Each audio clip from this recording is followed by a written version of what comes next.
Parthasarathy show, നിങ്ങൾ സാമ്പത്തിക ശാസ്ത്രം പഠിച്ചവരോ അല്ലെങ്കിൽ പഠിപ്പിച്ചവരോ ഒക്കെ ആയിട്ടുള്ളവർ കേട്ടിട്ടുണ്ടാവും. ഈവൻ അതർവൈസ് രാഷ്ട്രീയക്കാർ പോലും കേട്ടിട്ടുണ്ടാകാം പാർത്ഥസാരഥി ഷോവിനെ പറ്റി.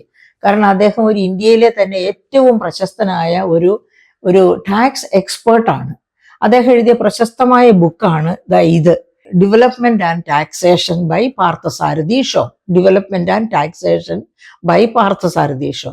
ഈ ബുക്ക് എടുക്കുകയാണെങ്കിൽ ഇതിന്റെ 172 പേജ്, ഈ 172 പേജില് ഒരു heading, tax policy and administration a conversation എന്ന ഹെഡിങ്ങിൽ അദ്ദേഹം പറയുകയാണ്, if petroleum is out it is not GST.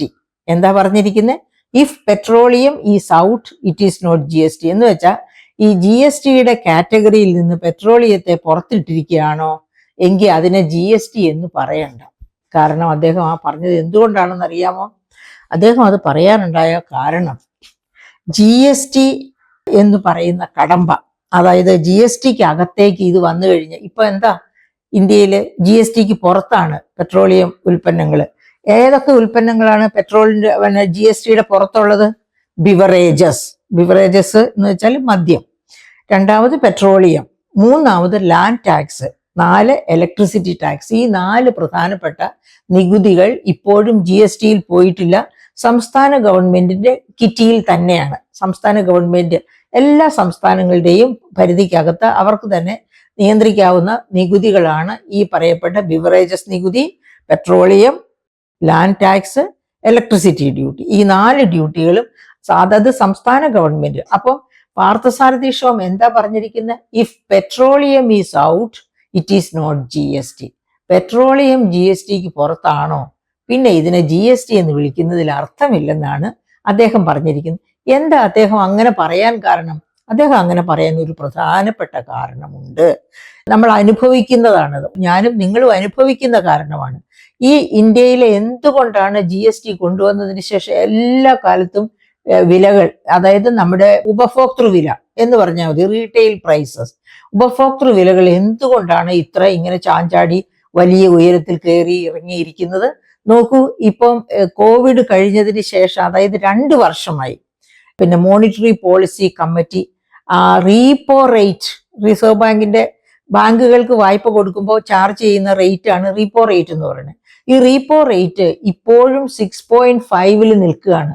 Federal reserve system അവരുടെ റേറ്റ് കുറച്ചു, പക്ഷെ ഇവിടെ കുറച്ചില്ല. എന്തുകൊണ്ടാണ് കുറയ്ക്കാത്തത്? ഇവിടുത്തെ റീറ്റെയിൽ പ്രൈസസ് ഉയർന്നു നിൽക്കുന്നു എന്ന കാരണം കൊണ്ടാണ്. അപ്പൊ റീറ്റെയിൽ പ്രൈസസ് ഉയർന്നു നിൽക്കുന്നതും പെട്രോളിയം വിലയുമായിട്ട് എന്താണ് ബന്ധം എന്നാണ് നമ്മൾ കണക്ക് നോക്കേണ്ടത്. എന്തുകൊണ്ടാണ് പാർത്ഥസാരഥി ഷോ ഇങ്ങനെ ഒരു വാചകം എഴുതി ചേർത്തത്? പ്രിയപ്പെട്ട സുഹൃത്തുക്കളെ, കാരണം ഇപ്പൊ എന്താ സംഭവിച്ചുകൊണ്ടിരിക്കുന്നത്? പെട്രോളിയം ഉൽപ്പന്നങ്ങളിൽ കേന്ദ്രത്തിന്റെ നികുതിയുണ്ട്, കേന്ദ്ര എക്സൈസ് തീരുവയുണ്ട്. അതിനു മുകളിൽ കേന്ദ്രം ചാർത്തുന്ന സെസ്സും സർചാർജും ഉണ്ട്. അവിടെയും തീരുന്നില്ല. സംസ്ഥാനങ്ങളാണല്ലോ പിന്നെ നികുതി പിരിക്കേണ്ടത്. ഈ സംസ്ഥാനങ്ങളിലേക്ക് എത്തുമ്പോഴോ പെട്രോളിയം ഉൽപ്പന്നങ്ങളിൽ സംസ്ഥാനത്തിന്റെ എക്സൈസ് തീരുവയുണ്ട്, തീർന്നില്ല. അതുകൂടാതെ സംസ്ഥാനത്തിന്റെ സെസ്, നിങ്ങൾ ഓർമ്മിക്കുന്നുണ്ടോ? കഴിഞ്ഞ വർഷം പെട്രോളിയം ഉൽപ്പന്നങ്ങളില് സോഷ്യൽ സെക്യൂരിറ്റി പെൻഷൻ കൊടുക്കാൻ വേണ്ടി നമ്മുടെ ധനമന്ത്രി ഒരു സെസ് ഏർപ്പെടുത്തിയിരുന്നു. മറന്നുപോയോ അത്? അപ്പോൾ കേന്ദ്രത്തിന്റെ ടാക്സ് ഉണ്ട്, ആ ടാക്സിന് മേൽ സെസ് ഉണ്ട്. അതുപോലെ തന്നെ സംസ്ഥാനവും അതിന് മേലെ, കേന്ദ്രം ചുമത്തിയതിന് മേലെയാണ് പിന്നെ സംസ്ഥാനത്തിന്റെയും കൂടി കൂട്ടിച്ചേർക്കപ്പെടുന്നത്. സംസ്ഥാനത്തിന്റെ വക നികുതിയുണ്ട്, ആ നികുതിക്ക് മേൽ സെസ്സും ഉണ്ട്. അപ്പോൾ ഈ 2 നികുതിയും 2 തരം സെസ്സും ഇതെല്ലാം കൂടി കൂട്ടിച്ചേർത്തിട്ടാണ് നമ്മൾ ഇപ്പൊ കൊടുക്കുന്ന ഭീമമായ പെട്രോളിയം പ്രൈസ്. അതേ സമയത്ത് ഇത് GSTയിൽ പോയിരുന്നു എങ്കിൽ ഒന്ന് ആലോചിച്ച് നോക്കൂ, GSTയിലെ ഏറ്റവും വലിയ ഓപ്റ്റിമം റേറ്റ് എത്രയാ? 28. ആ 28നേക്കാൾ ഉയർന്ന റേറ്റ് ആണ് ഇപ്പോൾ പെട്രോളിയം ഉൽപ്പന്നങ്ങളിൽ നമ്മൾ കൊടുത്തുകൊണ്ടിരിക്കുന്നത്. അതുകൊണ്ടാണ് പാർത്ഥസാരഥി ഷോ അങ്ങനെ ഒരു വാചകം എഴുതി ചേർക്കേണ്ടി വന്നത്. അപ്പം ഈ പെട്രോളിയം ഉൽപ്പന്നങ്ങൾ അതിലായിരുന്നു GSTയിൽ ചേക്കേറിയിരുന്നെങ്കിൽ തീർച്ചയായിട്ടും GSTയുടെ റവന്യൂ വരുമാനം വർദ്ധിച്ചേനെ. That is one thing. അതിനേക്കാളും ഉപരി നമ്മുടെ വില നിലവാരം കുറഞ്ഞു നിന്നേനെ.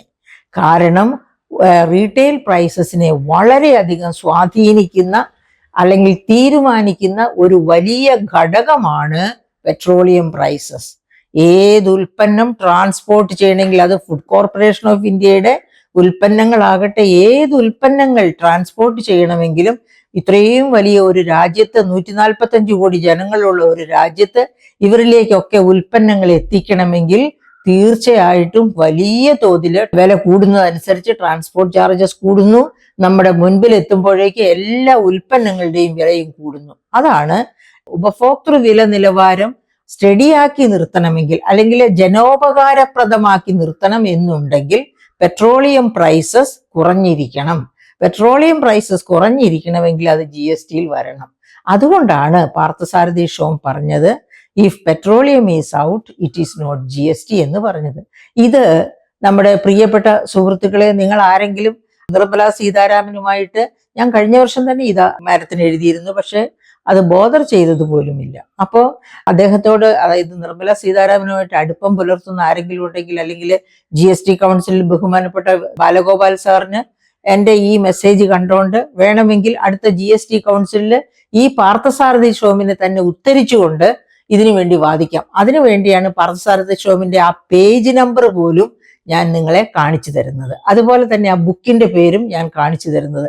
പാർത്ഥസാരഥി ഷോം എന്ന് പറഞ്ഞാൽ ഇന്ത്യയിൽ ടാക്സേഷനെ പറ്റി വിവരമുള്ള ആർക്കും മറക്കാൻ പറ്റാത്ത വ്യക്തിത്വമാണ്. കാരണം അദ്ദേഹം വാല്യൂ ആഡഡ് ടാക്സസ് കമ്മീഷന്റെ ഒക്കെ ചെയർമാൻ ആയിരുന്ന ആളാണ്. ഇവിടെ ഇന്ത്യയിലെ എല്ലാ നികുതി പരിഷ്കരണത്തിന്റെയും പുറകിലുണ്ടായിരുന്ന ഒരു ശക്തിയായിരുന്നു പാർത്ഥസാരഥി ഷോം. അദ്ദേഹം 2017 ഈ GST കൊണ്ടുവരുന്നത്, ജൂലൈ 1. ആ 2017 അദ്ദേഹം പബ്ലിഷ് ചെയ്ത പുസ്തകമാണ് ഞാനിപ്പോൾ നിങ്ങളെ കാണിച്ച ഡെവലപ്മെന്റ് ആൻഡ് ടാക്സേഷൻ എന്ന പാർത്ഥസാരഥി ഷോമിന്റെ പുസ്തകം.